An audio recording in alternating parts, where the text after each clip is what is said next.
Good evening. I welcome you to my speed talk. So I have 10 minutes and I'll try to use it as possibly as good as I can. I come here with a value-based purpose, and I have one message for you, a message of hope from Europe. If you are a woman and you rise to power, think about Theresa May and Angela Merkel. I haven't heard a misogyny claim yet, so I hope there's hope for that. And my name is Thorsten, and I'm working on a paper that I try to introduce to you. I'm coming from a think tank in Berlin that works at the intersection of technological change and its impact on society. And my work focuses on surveillance governance, and in particular the professionalization and the democratization of oversight of intelligence. We started our work with a very narrow national German focus after the Snowden revelations, but it has become recently a lot more international. And today I want to present findings from my research of a forthcoming publication called Upping the Ante on Bulk Surveillance, a compendium of good legal safeguards and oversight innovation. Let me give you some context first. The paper ties to a discussion we had this morning about machine learning, and we learned that it's not enough to just label something as transparent, accountable, and fair. It still remains a black box if you don't explain. And that's the same with bulk surveillance. And when I talk about bulk surveillance, my time is limited here, so let me just say it's a practice where you intercept, collect, and process and transfer enormous troves of communication data. And it is a controversial practice because it is based on a non-targeted base. It's not directed at a particular individual, and that individual may not have any reason to suspect him or her of crime or to a threat to national security, yet this is the practice. And of course the abuse of powers have a wide-ranging effect, not only on the innocent individual, but also can generate a corrosive distrust on society. And there are a lot of people who add the efficiency of such practice, yet, it's also a practice that is here to stay.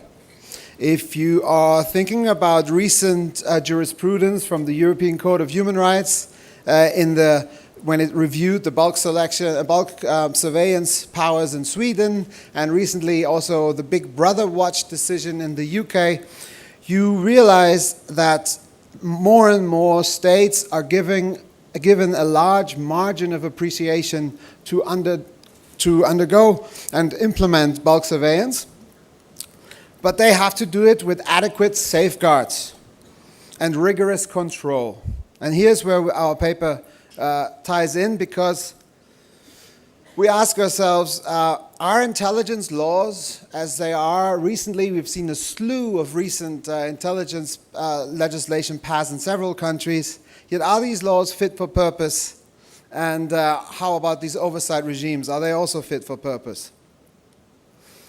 And if you think about the huge responsibility that individual overseers have, whether it's parliamentary oversight or judicial control, especially judicial control where they decide on the legality and the necessity of surveillance measures, you ask yourself, how are they going to make sure that this is necessary and legal? And when are they doing the assessment before the measure starts, or during it, or after?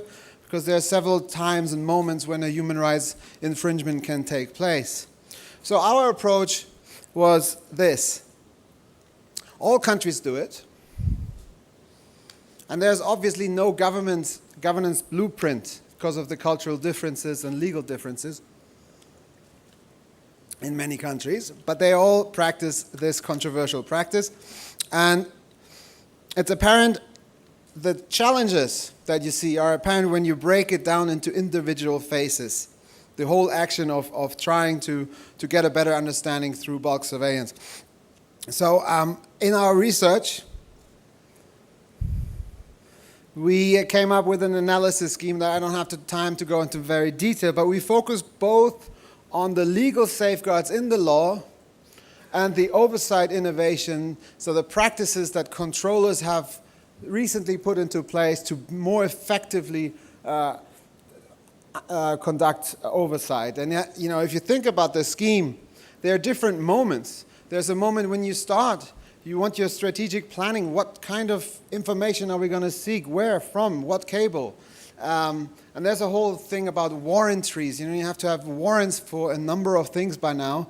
And the question, of course, is how granular, how detailed are those warrants? But then there are, depending on different countries' legal regime, there's authorization and approval of these measures that need to be taken place before or sometimes after the action has been taken. And then there's the whole question about, okay, you have the right, you're entitled to do bulk surveillance, but how about the data processing? You know, when it comes to the deletion of the data, when it comes to the transfer of data to your partner, foreign intelligence corporations, also in terms of analysis. So I'm not going to go further into detail, but the approach that we take was this. We didn't want to name and shame individual countries. Because there have been a lot of great practices in some countries recently, and we looked at 13 countries, mostly in Europe, North America, and Australasia, and it shows that bulk surveillance is very much a multi-stakeholder practice, not an approach, but maybe a practice. And there's a lot to learn from what your fellow countries have done in the recent years. And you know, for us, it's also important to know that the sky did not fall in those countries when they adopted more rigorous laws or when they restrained the mandate to do bulk surveillance. And that is for us very interesting.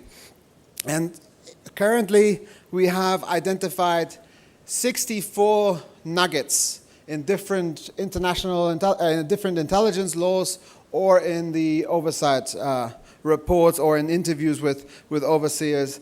And let me just introduce a few in the 2.5 minutes that I have left, because I think they are worthy of discussion. And you know, we engage directly with overseers in Parliament and in expert commissions, but also with governments and, of course, with civil society.